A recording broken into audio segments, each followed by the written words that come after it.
borders between nations, the first nation. And what happened since 1617? 1617 is the last day, the seventh day of this whole cycle. Therefore, it's the fruit. So the seed was the Egyptian nation, and the fruit is the 17th century, was starting to be manifested by the 17th century. And that's where we started living in an international world. The state nation, the nation state, has settled down by 17th century. So now we all have different passports. We need visas to go to another country. So we are all separated by these arbitrary, artificial crosses and borders. So this is all because I'm trying to express to you this point, that it is not because of someone inventing something called a passport or a nation or a state nation and a philosophy.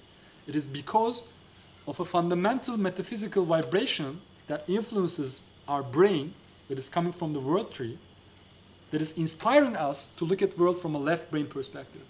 And then from this wave of consciousness, we started creating this world which is in separation and duality. Not only that, for example, the first dynasty also emerged 5,000 years ago. And before that, there were still some kind of hierarchies in the societies, but it was not as strict as like a dynasty. Now there is the king, and there are normal people, and there's also slavery. Slavery also started taking place since 5,000 years ago. Okay, also the first use of bronze helped this very much, because with the first use of metals, we started creating weapons. Sorry, with the first use of the metals, we started creating weapons and the large armies. So the separation consciousness is growing more. And also because to process a metal is a very skilled work, within the society economically, there started happening differentiations. Now there's more skilled people who are having more like material wealth, and there are less skilled people who are like just poor people. And this has been growing since last 5,000 years. Also, this coincides with the first use of metals as a tool of economy, to barter things. Before that, there was just, give me like 5 apples, I'll give you 3 oranges, or something like that. Since 5,000 years, we started measuring silver, and this turned into the first coins and then the money. And now we are creating this abstracted world where we are looking at everything as money, like, oh, how much is this laptop? Like, oh, $1,000, or, like, how much is this bottle of water? Like $10 or $5 or something like that. So this is all my left brain, which is giving value to things. But in reality, a right brain person wouldn't care about how much value this bottle of water has. For a right brain person, the value lies in the water itself, that I am not thirsty anymore when I drink the water. This is good. This is what is important. I don't care about how expensive the water is. But since 5,000 years, the last 5,000 years, we lost it. We are losing it. We are living in a world where everything is materialistic because of this. And also a very primary aspect of this is that the religions also have been evolving. And the religions, when you look at the core word of the religion, it's religare. It's coming from the Latin root, which means to reconnect. And if I'm going to reconnect with God through religion, I assume that I am separate, right? I am not one with God. And I follow the path of religion. And I have a lot of respect for religions, by the way, don't get me wrong. But the institutionalized religion is all about creating this illusion of separation, that you are not one with God. All the alternative understandings of religions like Sufism in Islam, Kabbalah in Jewish religion, it's all about experiencing this oneness, but they are minorities. The majority of religions is all about separation consciousness. Okay, I don't want to go too deep into this because we are running out of time a little bit. I think I just want to continue with the evolution of money. That was a good point. So this is our premise. There are 9 underworlds, 9 levels of the pyramid. And in each one of them, there are 13 heavens. So this is also a good opportunity to see another perspective. Look at things from another perspective. So we're going to look at the national underworld, which is this black sheep of the family, so to say, because since the national underworld, we are living in this world where everything is separated. We are having wars and catastrophes, and everybody's fanatic about religions and nations and stuff like that. Also, it is also inspiring for economical evolution, the evolution of money. So the first day actually was the 3015 BC, 115 BC. As I said, the first measurements of silver. And it is evolution. The second day actually brought about the first pieces of noble metals with stamps. So it's kind of a more evolved form of metal use in economical exchange. The third day actually brought about the first bronze coins in China. So with the first bronze coins in China, it is somehow more organized way of using the metals. And the fourth day, the first gold and silver coins in Lycia, in Anatolia. And if you come to the fifth day, which is the budding period, which is kind of important, it's a more systematized way of using coins in Rome. The Roman Empire, now there's a system of coins. And on the sixth day, the first paper bills emerged in China, which is not like banknotes, which is more like checks, because they used to have the name of the person who owns that much gold or metals. But the first banknotes actually came up in Sweden in 1661, which coincides with the seventh day, which is the fruition time, the final stage of this evolution. So, which has started by the first measurements of the silver. So this end up with evolution of the money. So my point is, even the money is evolved according to a divine plan, according to a divine schedule. So even the things that we call evil or non-spiritual or like driving the world into darkness are somehow supported by divine energies. Okay, this is maybe not very easy to digest, but I would say if you can zoom out and see the entire picture, this national underworld and the evolution of money also had a purpose. And I would also say that this purpose is coming to an end, and therefore we are not going to need money to be able to come to the final stage of evolution. And maybe you might want to question, is it a coincidence that we are having these financial crises when we are so close to the end of the Mayan calendar? And I would say no. And perhaps you would remember Kalaman's prediction about the financial crisis and how it is related with the Mayan calendar.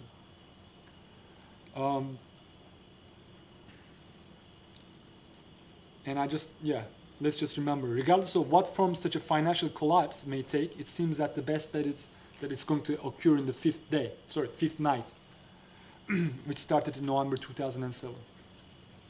Of course, this is the fifth night of the planetary underworld only. Now, we're going to go into a little bit more into analysis. I just want to explain to you how Kalaman came up with this accurate prediction. Of course, you can argue different things, but one of them, I think, is that because the fifth night is famous because of its darkness. It is ruled by the god of darkness, and it is the darkest night. Therefore, when we look at the fifth night in the seventh wave, or the seventh underworld, the planetary underworld, the fifth night started in 1932, and it ended in 1952. 1932 is the year where Hitler came into power. And also, I think 1 year after Stalin came into power. And we had the Second World War during this time. But a funny thing, what happened in 2008, for me it was funny, because on internet, on the newspapers, all the financial experts were talking about the fact that the economical situation has never been so bad since 1929. Everybody was like remembering 1929. Oh, this is like the big crisis, the biggest crisis that ever happened. For me, it's funny because I would predict that. Kalaman predicted that, and there is a synchronicity in terms of Mayan calendar energies, because the fifth night, okay, maybe 1929 is 3 years before the beginning of the fifth night in the previous floor, but the whole 1930s were influenced by this big crisis. So the almost the whole fifth night period, perhaps maybe until post-war, 1945, there was this dark economical crisis. And it emerged again in the fifth night of the planetary underworld, which started in November 2007. So this is where things start coming together really in a very logical sense, right? It's not just some Nostradamus kind of prediction. It's very mathematical, it's very accurate, it's very scientifically measurable.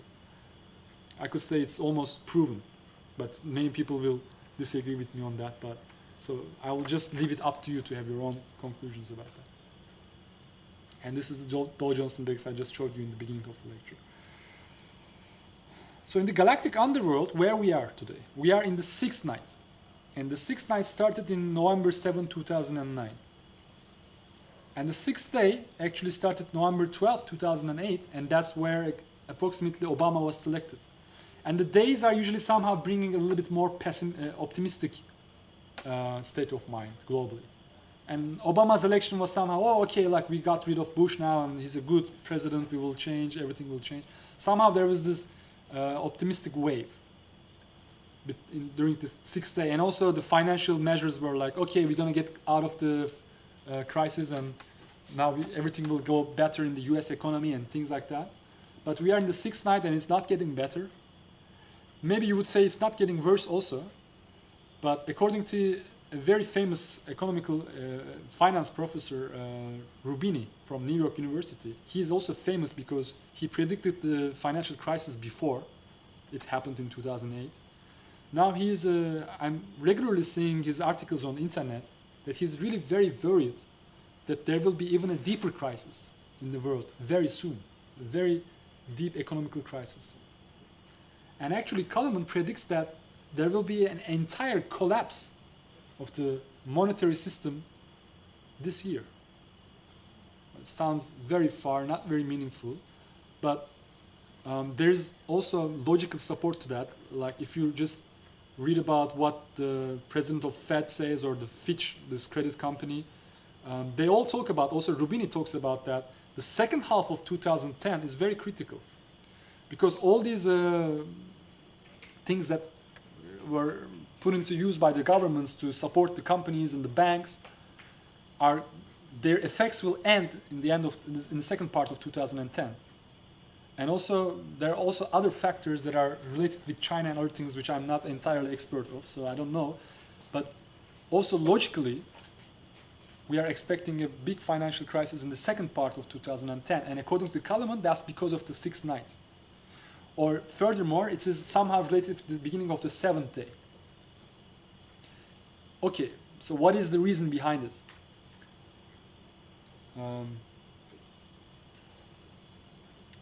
I just remembered I missed something pretty essential, so I just want to go over that. And then this will be much more clear why we are expecting these financial crises. So this is a picture where we are looking at the top 5 underworlds. The fifth one, sixth one is the national underworld, which started 5,000 years ago. And the fifth one started 100,000 years ago. And we are looking at, I'm not sure if you can see it clearly, but I'll try to describe it as clearly as possible. The sixth wave, the sixth underworld, is where this left brain consciousness is dominating us, right? That's very clear, I think. But what happened with the seventh wave is that there happened a 90-degree shift of this light-dark duality on the global brain, and we started looking at everything with 2 eyes in darkness, which would mean a kind of a spiritual blindness. And when you analyze, when you look at how is the consciousness evolving since 1755, the seventh wave, the seventh underworld, it is very materialistic. It is all about exploiting the world. It is all this consciousness that is kind of pushing, kind of bringing these ecological disasters, so to say. And I just described that the eighth wave is where the right brain is awakening, because there is now again a 90-degree shift. Also, you can see that the fifth wave, the one before national underworld, this is the aboriginal consciousness. There is the eyes open.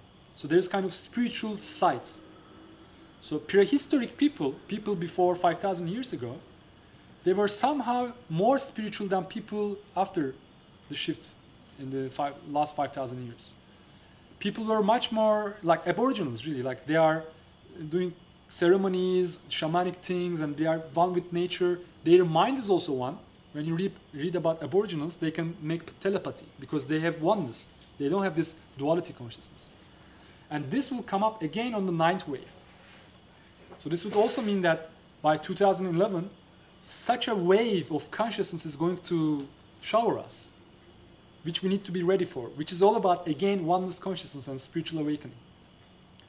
So now we can understand more about this financial crisis thing, because the economical system is a product of the sixth wave and the seventh wave. The left brain consciousness and the materialistic consciousness. The eighth wave is somehow bringing a polarity into things. And this is more about the right brain, like the more communist, socialist understandings of economy.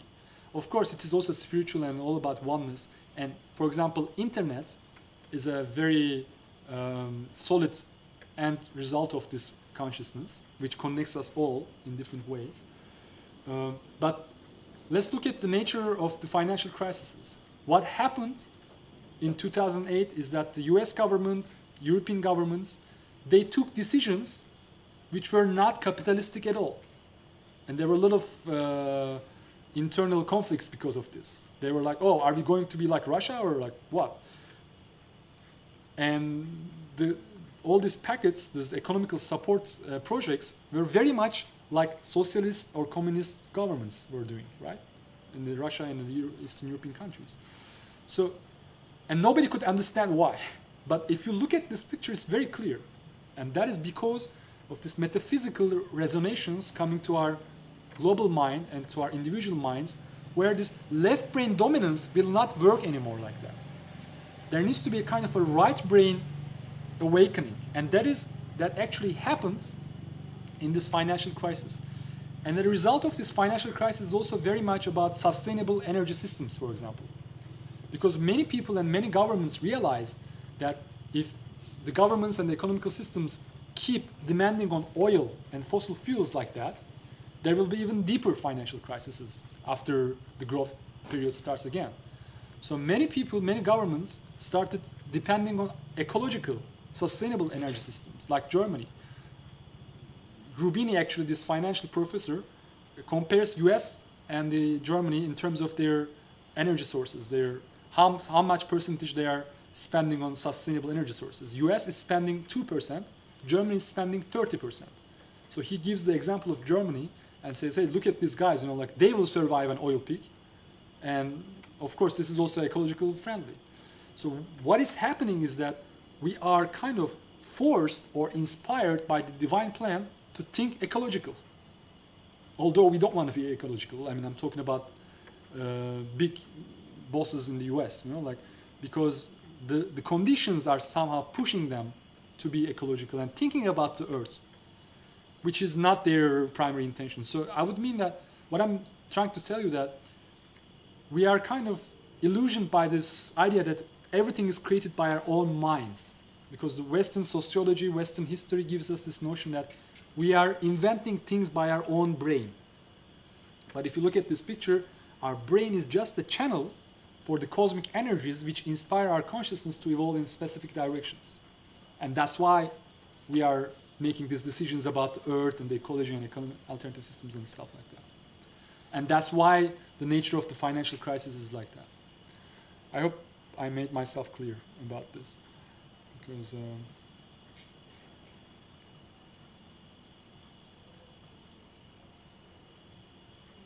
okay, just a few more slides left to go.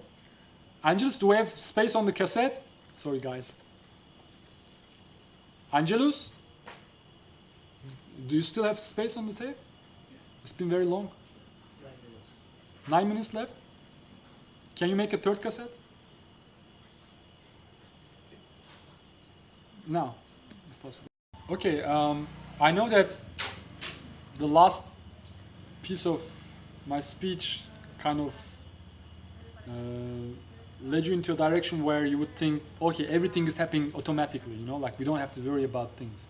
it's all the divine plan. It is all these things are happening because of the divine plan, and we don't have to actively participate in this. I don't want to give this notion. This is entirely not what I want to do. Because also try to remember where ecological foundations are warning us that the world has only 10 years left or less. So although the divine plan is supporting us very much on coming to a more sane state of mind, where we are thinking about the earth, thinking about ecology, thinking about everything, it is still very much up to us to choose this direction and manifest things and consciously evolve, so to say. And one of the inspirations given by Kalaman is that now we are approaching an entirely new era in the whole evolution of consciousness in the Mayan calendar, the 9th level of the pyramid. A small conflict here. Kalaman in his earlier books mentioned that the universal underworld, the 9th level, starts in 11th of February 2011. And then in the recent years he shifted to March 8th, 2011. You would say like it's just less than 1 month, it doesn't really matter. For me also it doesn't really matter. But I still believe that 11th of February is a better, more correct date. For various reasons I don't want to go into. So in his recent article that he released on the internet, he's somehow talking about some incoming prayer waves of the underworlds. Like, what does it mean? For example, the entire universal consciousness, universal wave, is going to take something like 238 days. And 238 days before it's starting is an initial step. Like there's a prayer wave, like there's an initial wave that will come, and then there will the main wave will come. So this initial wave is also somehow important to be aware of and actively participate, and that is July 17 and 18, 2010, this year. So I just was talking to one of my friends the other day, and he was saying that he has been following me for a couple of years, and he's also even in this hall, and he said, what do you think about what's going to happen this year, for example? I'm feeling that after June and July, I will be in a entirely different state of mind, entirely different place. And I just invited him to the lecture and said, okay, you'll see what is going to happen. And this intuition is somehow confirmed by this picture that July 17th and 18th will be a time where humanity as humanity, we are entering a new era, which is going to be fully manifested in March 2011, which is just a little bit around 8 months, so to say. But we have to actively participate. So Kalaman and I are encouraging people to organize some events, some celebrations, some collective meditations, synchronized meditations, or any other creative or spiritual events that might actually support this thing collectively, kind of help a collective awakening and awareness in the whole human consciousness. And of course this can be very much opposed by the old consciousness, which doesn't want to die, or like opposing forces. But still we need to kind of work diligently, and more importantly put our intentions diligently, that we want this enlightenment, we want to have a world where there is no ecological disasters, but we are living in peace and harmony with the nature and with the people around us. We don't want to have any more religious fights or national wars because of national conflicts and things like that. So we are still a minority, of course, I know, and the majority of the world is somehow either in the sleep state or helping to kind of serving the devil. I don't like to put it in this way, but it somehow fits this expression. Therefore, if you want to make a good world, like these people in this hall and whoever is watching this presentation who believes, who has some kind of inspiration in your heart, in their hearts, we need to do something active with our hands and with our minds to put some intention together. And you can go to internet, I'll give you a few links now. You can do your own research and find ways to actually participate in this process. There's a web page called commonpassion.org, for example, where these ideas are collected, and there will be collective synchronized events which will be announced through this web page, commonpassion.org. So, but okay, again, like whatever we talk about Mayan calendar needs to be somehow supported logically, right? So why do we believe that this date is important? So let's look at what happened in the eighth level, the consciousness wave, the galactic underworld. The pre-8 wave started actually March 14, 1986. And a little bit more than 1 year, August 16, 1987 was this famous harmonic convergence initiated by Jose Arguelles, which is also a famous Mayan calendar researcher. So this actually brought about a new wave of consciousness that started growing, which was actually kind of preceding what started coming by 5th of January 1999. Remember, we agreed that 5th of January 1999, or generally the year 1999 and 2000, somehow was a shift point in the world, and many people started going into meditation, yoga, and alternative ways of healing and ecology. So this was somehow preceded in 1987. Okay, how about the 7th level? If you look at the 7th consciousness wave, the pre-7th wave started in 1498. And 1755 is the actual starting time. And this is very much synchronized by the Industrial Revolution and all these different new technologies that are manifesting, like trains and ships and car and planes and all these things. 1498 was actually when Leonardo da Vinci was making these drawings of these incredible machines, but it was not manifested entirely. But it was there somehow in the human consciousness. And then, because it was the pre-wave, it took another 255 years for the actual wave to manifest. And same-wise, it happened with the 8th wave, with the harmonic convergence and the actual consciousness wave. And same ways, it's going to happen with July 17, 2010, which will precede the actual wave in March 2011, or for me, February 2011. So therefore, I encourage you and I want to inspire you to do something about it, at least spread the news. And maybe if you are not very much a person of action, maybe some other friends will take some action, because that's how it works, like messages go from one ear to another. And I just promised you guys to make an analysis of the history of Agama Yoga School also. I think it's also very important to look at things from local standpoints. And also maybe it's a good idea to see what is the purpose of this school, what is the purpose of this practice that we are doing here. Is it aligned or synchronized somehow with the Mayan calendar? And I just analyzed the history of Agama Yoga School, and it of course started by 1998, 1999 with this galactic underworld, where many people started going into the Eastern philosophies and yoga and meditation. Of course, there were many yoga schools and many enlightened people before that, but it was somehow not very much infecting the Western mind, because there was still this separation. When you analyze the history of the enlightened beings, most of them are coming from Eastern cultures, right? Yogis, Buddhas, and other people. Or Christian saints, but still they're somehow living in Europe or Eastern Europe, or, I don't know a saint that lived in New York. So what I mean is, if the world is today ruled by the Western mind, since 1999, of course, there's this flower power movement in 1968, which can also be understood by another perspective of Mayan calendar, which was also a kind of preceding wave. But the actual wave started by 1999.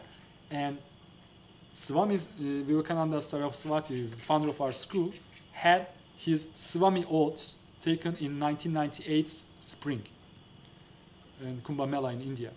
And after a couple of months, like 8 months later, I actually confirmed this with Lori, that the first teachings in Rishikesh was late December 1999, so which is like a couple of weeks before the Galactic Underworld started. So this was when the Agama Yoga School seed was planted. And the next important event, according to my analysis, comes in the 3rd day, which is March 2003, and that's when Agama Yoga opened up in Kopangan. This is when the first classes were being taken in Kopangan. And the next event would be the end of 3rd day, the New Year's retreat. This is somehow famous for the old students of the school. This is kind of a time of a reunion of the school. suddenly all the old students and the teachers are coming together, and the end of 2003 is like another shift another important step in the Agama Yoga history. And the fourth day, and fourth day is usually very important because it's like the middle point, and the middle points are very important usually. I didn't have time to go through that tonight. And this is when the Blue Hole opened in Kopangan, and the first teacher training course took place. And this teacher training course somehow accelerated the speed of the knowledge of Agama Yoga being spread out. And on year 2006, which is the fourth night, the Ananda Yoga Hall opened, and this is also Swami's first Northern America tour, and it is also coinciding with the expansion